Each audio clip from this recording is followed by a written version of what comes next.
नमस्कार विद्यार्थी मित्रांनो, ओयासिस स्टडी पॉइंट या यूट्यूब चॅनलमध्ये आपलं स्वागत आहे। या व्हिडिओमध्ये आपण पाहणार आहोत विविध विभागामार्फत वर्ग 3 व वर्ग 4 ची जी पदे भरली जाणार आहेत ही IBPS व TCS या कंपन्यांकडून परीक्षा घेऊन भरली जाणार आहेत। त्यामुळे आता जे विद्यार्थ्यांना समोर जायचे IBPS आणि TCS पॅटर्नमध्ये ज्या विविध वर्ग 3 व वर्ग 4 ज्यामध्ये तलाठी, वरिष्ठ लिपिक, लेखापाल, स्टेनो, कृषी सेवक, आरोग्य सेवक, ग्रामसेवक अशा विविध एग्जामसाठी IBPS कंपनी आणि TCS कंपनी परीक्षा घेणार आहे। आता या विविध पदांसाठी सामान्य ज्ञान हा विषय अत्यंत महत्त्वाचा आहे, ज्याला आपण GK किंवा जनरल नॉलेज असं म्हणतो। त्याचं जर आपण मार्किंगचं वेटेज जर बघितलं आपण GKचं, तर कोणतीही एग्जाम असो, साधारणतः वरिष्ठ लिपिक किंवा तलाठी किंवा लेखापाल जर आपण बघितलं तर 25 प्रश्न आपल्याला परीक्षेला विचारले असतात। म्हणजे एक प्रश्न 2 मार्क्ससाठी, म्हणजे 50 गुणांची तयारी आपली सामान्य ज्ञान या विषयाच्या मार्फत होणार आहे।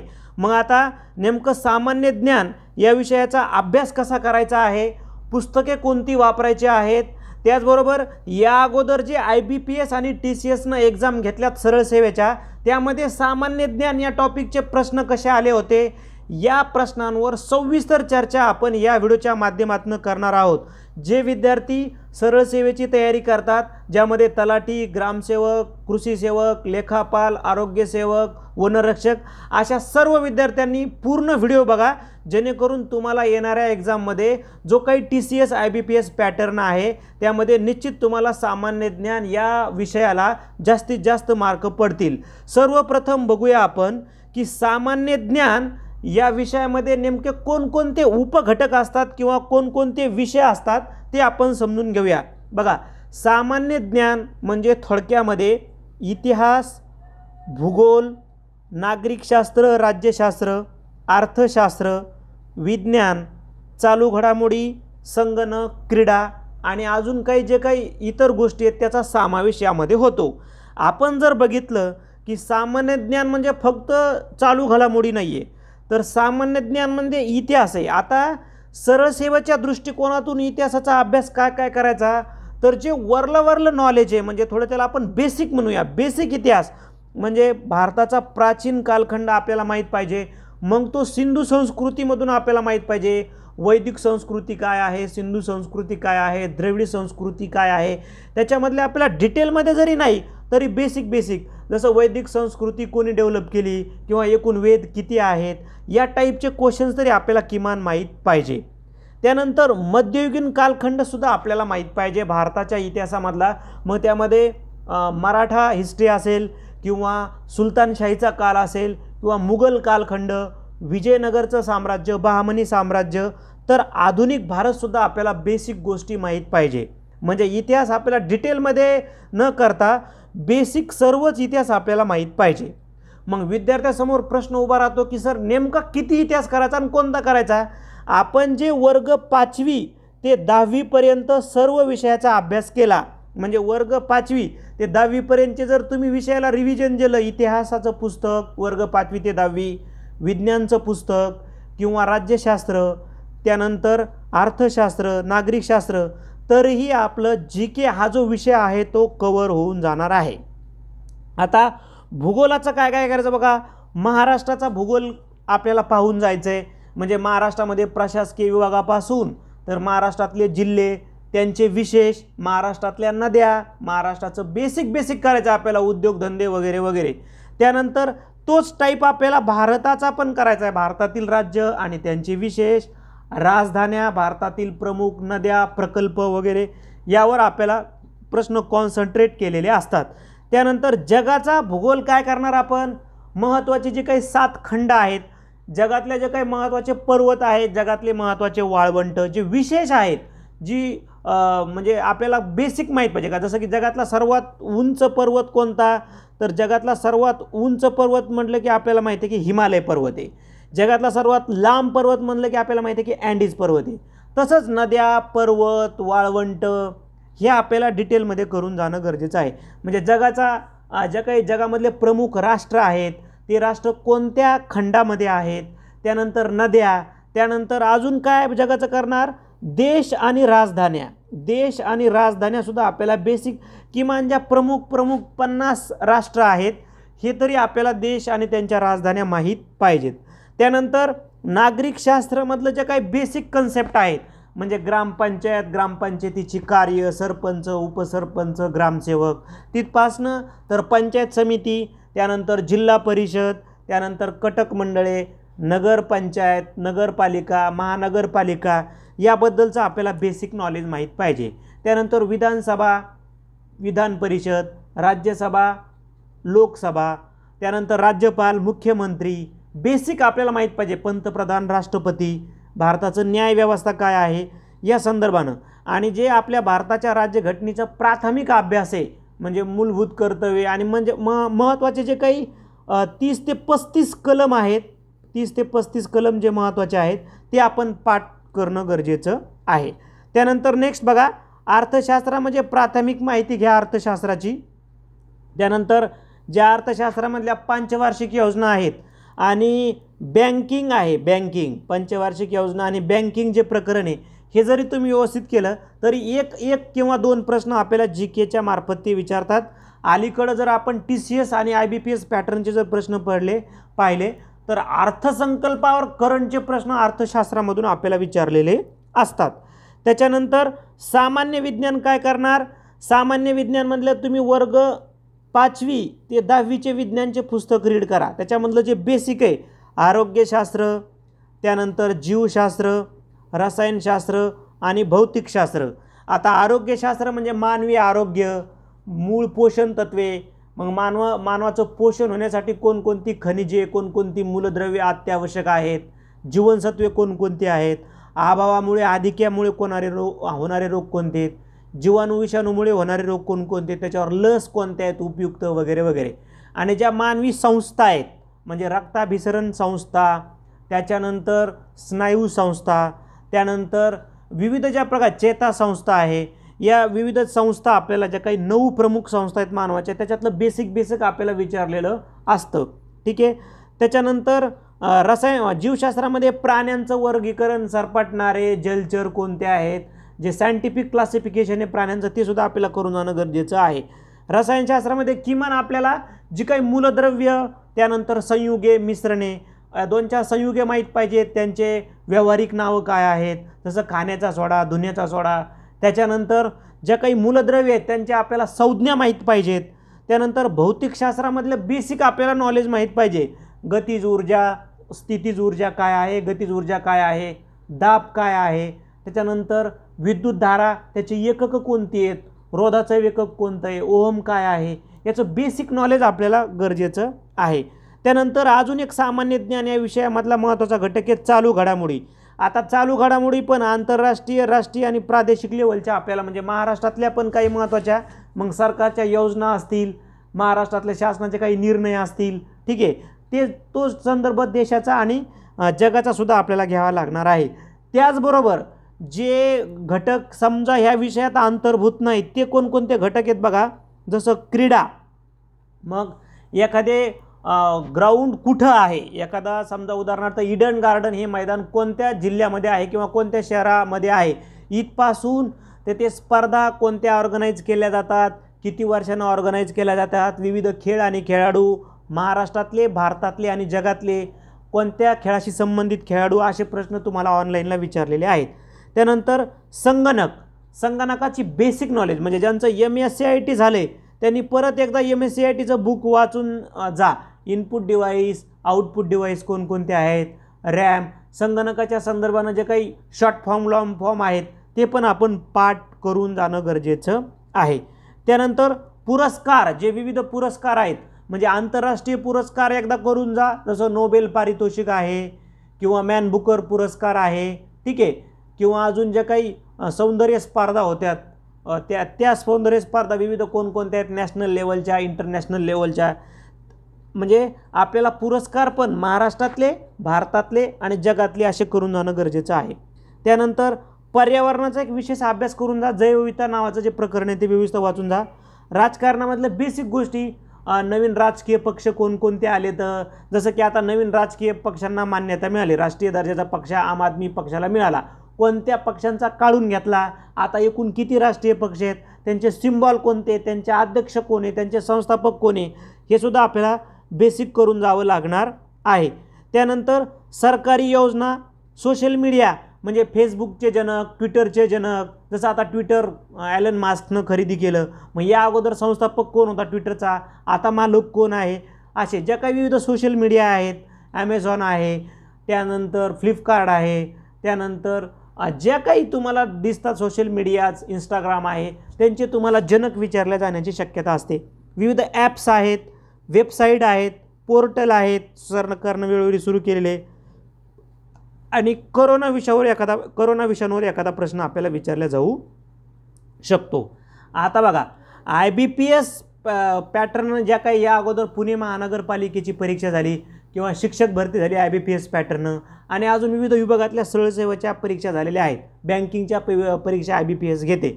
IBPS प्रश्नपत्रिका देत नाही, परंतु विद्यार्थ्यांच्या अनुभवावरून आपल्याला असं लक्षात येतं की IBPS GK काही ऑड काढत नाही, फक्त थोडंसं राष्ट्रीय लेवलचं GK आपल्याला IBPSला एक्झामला जाताना पाहावं लागणार आहे.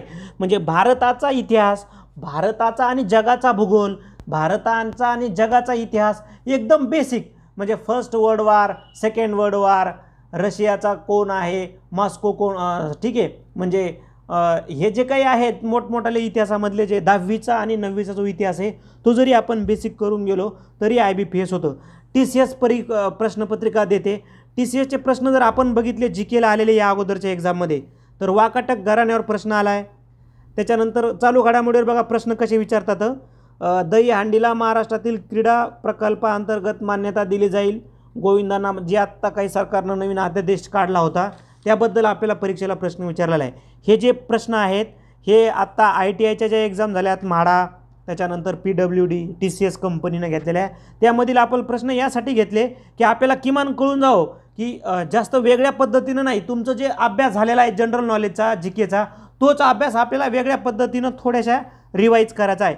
बघा, महाराष्ट्राच्या आग्नेय सीमेलगत असणारं राज्य. त्याच्यानंतर काय विचारलं आहे बघा, डिसेंबर 2022मध्ये सुरू झालेल्या समृद्धी महामार्ग एक्सप्रेस हायवे मुंबईशी महाराष्ट्रातील व टिंबटिंब शहराला जोडतो. तर आपल्याला माहिती आहे मुंबई ते नागपूर. म्हणजे प्रश्न ऑड विचारत नाहीत, परंतु आपल्याला कळलं पाहिजे की नेमके कोणत्या पद्धतीनं प्रश्न विचारलेले आहेत.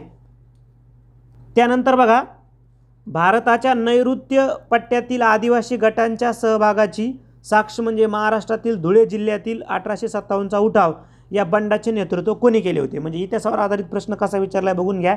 विविध प्रदेशामध्ये जे 1857चे उठाव झाले त्याचं नेतृत्व आपल्याला विचारले.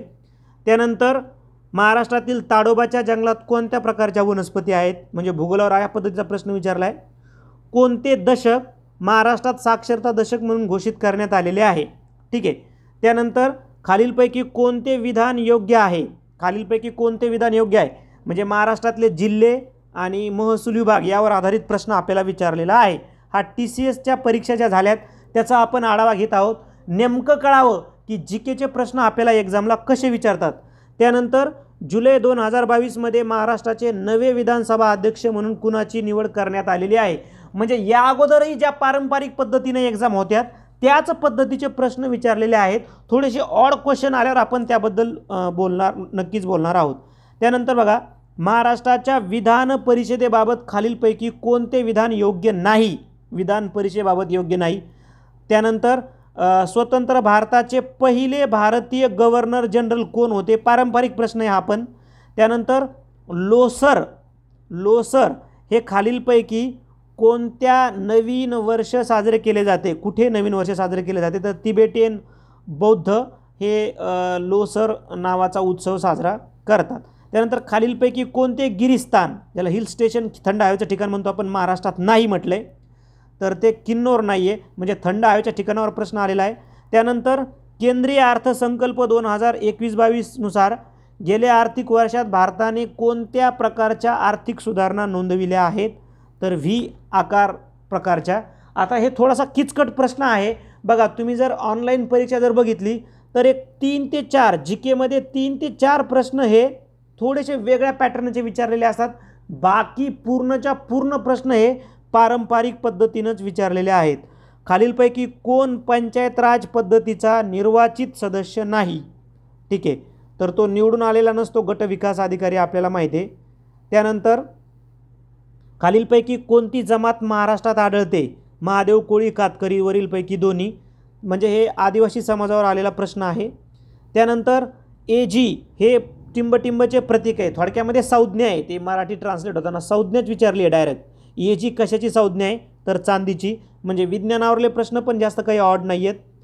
त्यानंतर 2011च्या जनगणनेनुसार महाराष्ट्राचा ग्रामीण आणि शहरी साक्षरता दर विचारला आहे. 2011च्या जनगणनेवर खूप सारे प्रश्न विचारलेले आहेत बघा.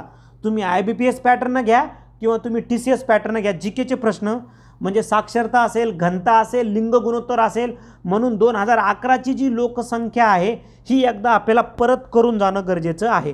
त्यानंतर प्रणती नायक कोणत्या खेळाशी संबंधित आहे? जसं आपण आत्ता चर्चा केली की खेळ आणि खेळाडू यावर आधारित प्रश्न तुम्हाला TCS विचारतं.